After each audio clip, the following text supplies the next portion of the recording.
Pezeshkian has done something that no Iranian president has dared to do openly in the 46-year history of the Islamic Republic.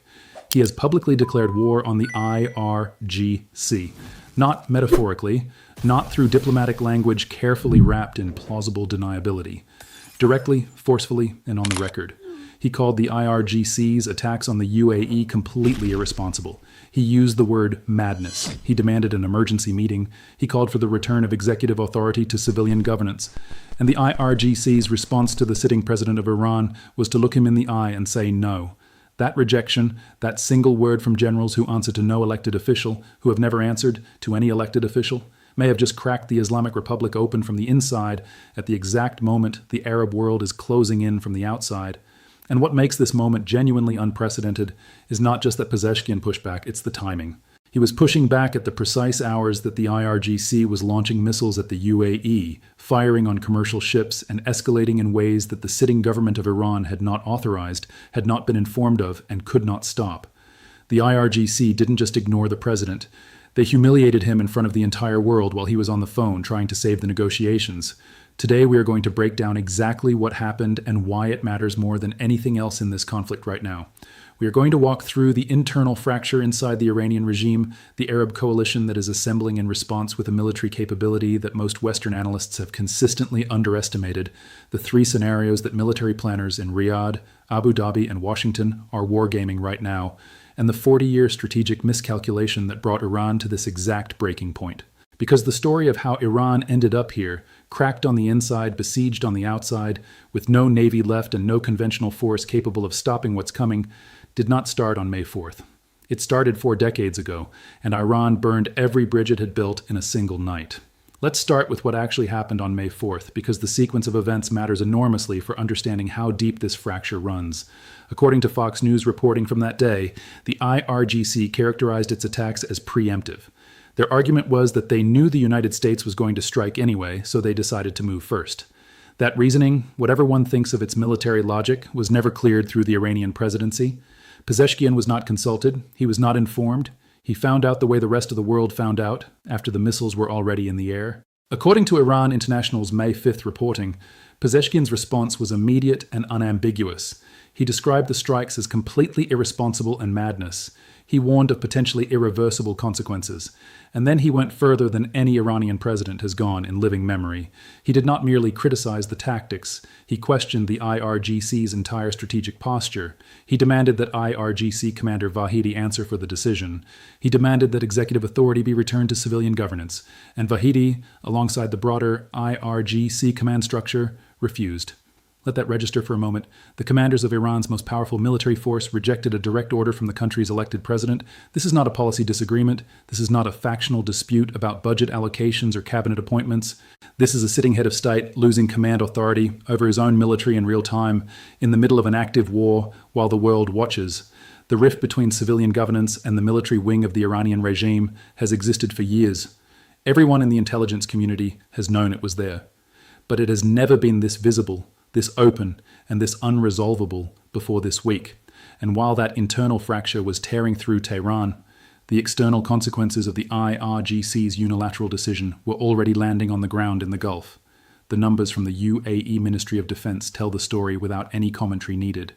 In the May 4th and 5th attack window, UAE air defenses intercepted 549 ballistic missiles, 29 cruise missiles, and 2,260 UAVs. 227 people were injured. The Fujairah oil terminal, the single most strategically critical bypass route that allows the UAE to export oil without passing through the Strait of Hormuz, the infrastructure that took billions of dollars and years of construction to build specifically because of Iranian pressure, went up in flames. Iran did not accidentally hit a civilian target. Iran deliberately targeted the one piece of infrastructure that had allowed the UAE to remain economically functional despite everything Iran had done to the strait. That was not a military calculation. That was a message, and the Gulf heard it. The advisor to the Fujairah emir did not respond with diplomatic language. He said, and this is a direct quote, "By God, what the US and Israel started but couldn't finish, we, the United Arab Emirates, will do. We Arabs will bring Iran's end." That is not rhetoric from a man who plans to sit at a negotiating table. That is a declaration. The UAE Ministry of Education announced remote learning for all schools starting May 5th. Civil defense protocols were raised to their highest level. The UAE Ministry of Foreign Affairs formally stated that it reserves the right to a full and legitimate response. The machinery of war was not being discussed, it was being activated. And then the coalition began to form faster than anyone anticipated. Saudi Crown Prince Mohammed bin Salman held an emergency call with the UAE president within hours. The statement from Riyadh was unambiguous. Saudi Arabia stands with the UAE in defending its security. Joint military meetings between the two countries have already begun, and Saudi Arabia condemns the Iranian attacks in the strongest possible terms. That alignment was expected. What was not expected was Qatar. Qatar, which had spent years maintaining a careful distance from the UAE, which had historically served as one of Iran's most valuable diplomatic backchannels, which had hosted nuclear talks and ceasefire negotiations and maintained a posture of studied neutrality throughout this conflict, condemned the Iranian attacks and declared full solidarity with the UAE within 24 hours. That shift did not happen by accident. It is the product of a year and a half of quiet, patient American diplomacy in the region that has been almost entirely overlooked by Western media. When Qatar moves, the entire architecture of Iranian diplomatic influence in the Gulf moves with it. Every channel Iran had used to communicate, negotiate, and buy time just closed simultaneously. Bahrain declared a national emergency and suspended flights. Qatar and the UAE issued NOTAMs restricting their airspace. And then came the most significant development of all, the signal from the UAE, Qatar, and Bahrain that they are prepared to enter an independent military response against Iran in their own waters, without waiting for the United States and without requiring Israeli participation. Until this moment, this conflict has been framed globally as America's war, or Israel's war. If the Arab coalition enters the battlefield in legitimate self-defense against an attack that killed their citizens and destroyed their infrastructure, that framing collapses entirely. Opposing the self-defense of nations that were attacked without provocation, on their own soil, by missiles fired without warning, becomes a position that no international body can credibly hold. Now let's talk about what that Arab coalition actually brings to the battlefield, because the capabilities assembled against Iran right now represent the most powerful Arab military force since Egypt crossed the Suez Canal in 1973. According to Chatham House's March 2026 analysis, the Royal Saudi Air Force operates 449 aircraft, including advanced F-15 variants, Eurofighter Typhoons, and Tornadoes. That fleet is superior to Iran's remaining air power in every measurable dimension: modernity, flexibility, and strike capacity. Saudi Arabia's defense budget of $75 billion exceeds those of Russia, France, and Japan.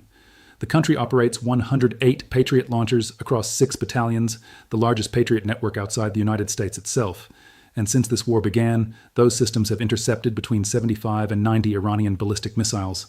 Saudi pilots have flown more than 25,000 combat sorties over the decade-long Yemen campaign. That is a generation of combat-experienced aviators that no other Gulf state can match. The F-35 deal has been signed and the major non-NATO ally designation has been granted, opening the door to the most advanced American weapons systems on the market. On the UAE side, the picture is different but equally formidable. General James Mattis once called the UAE military Little Sparta. That name was earned in Yemen, Libya, Syria, Iraq, and Afghanistan, where Emirati forces consistently outperformed expectations and, according to Chatham House, outperformed their Saudi counterparts in ground operations. The UAE's F-16 Block 60 fighter jets carry more advanced avionics and sensor packages than the versions flown by the United States Air Force. The UAE has been integrated into U.S. Red Flag exercises since 2009 and has THAAD missile defense systems operating alongside Patriot batteries.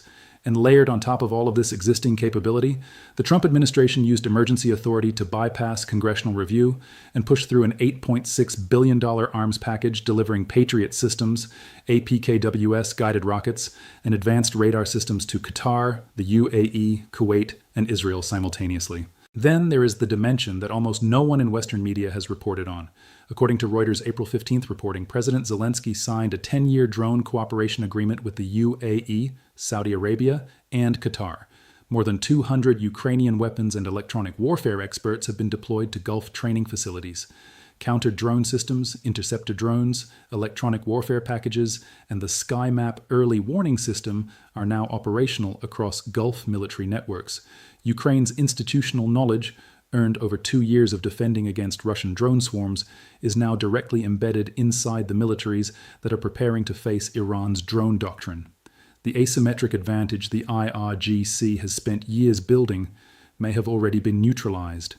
There are 3 scenarios on the table for the coming days, and understanding each one requires understanding what the decision makers in each capital are actually calculating. The first scenario is symbolic Arab retaliation. The UAE fires a precision strike at a specific IRGC missile facility or fast attack boat base inside Iran, declares that honor has been satisfied, and steps back.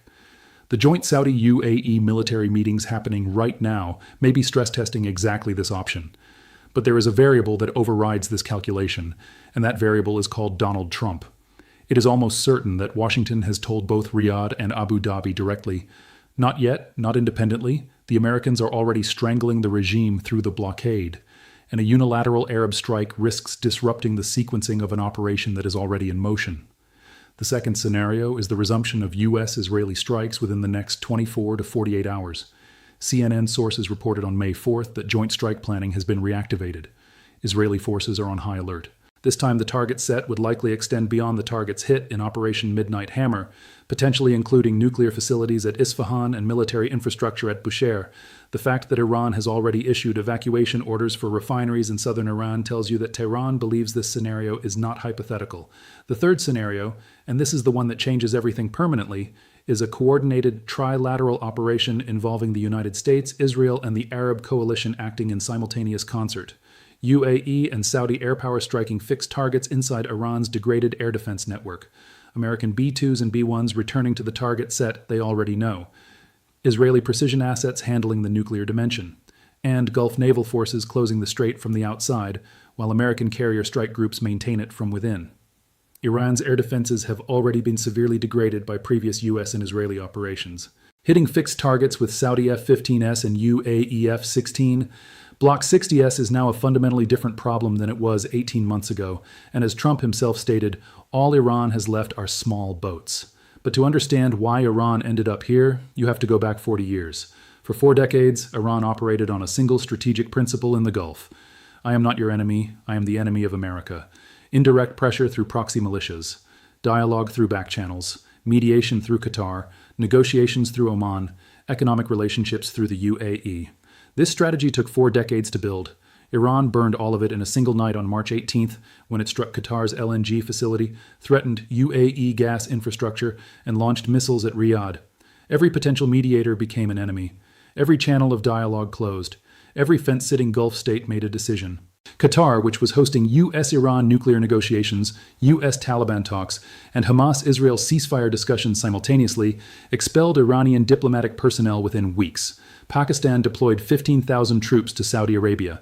Turkey joined the consultation meeting in Riyadh. Egypt, Jordan, and Syria are at the same table. Russia, which calls itself a loyal friend, has provided no air defense transfers, no military aid, and made no veto attempt at the UN. China, which purchases the largest share of Iranian oil exports, has gone silent, because Beijing will not risk its multi-trillion-dollar trade relationship with Gulf states for the benefit of a regime that is losing. Iran's international isolation now runs deeper than its military defeat. The ring is closing, and Iran itself is the one that built it, link by link, for 40 years, and then tightened it around its own neck in a single night. Pezeshkian's revolt from within cannot change that math. The IRGC holds the weapons, the intelligence networks, and the operational command. Pezeshkian has a podium and a telephone. The probability that this internal conflict resolves in favor of civilian governance in any time frame that matters strategically is close to zero. Iran tried to light a fire abroad to extinguish the one burning at home.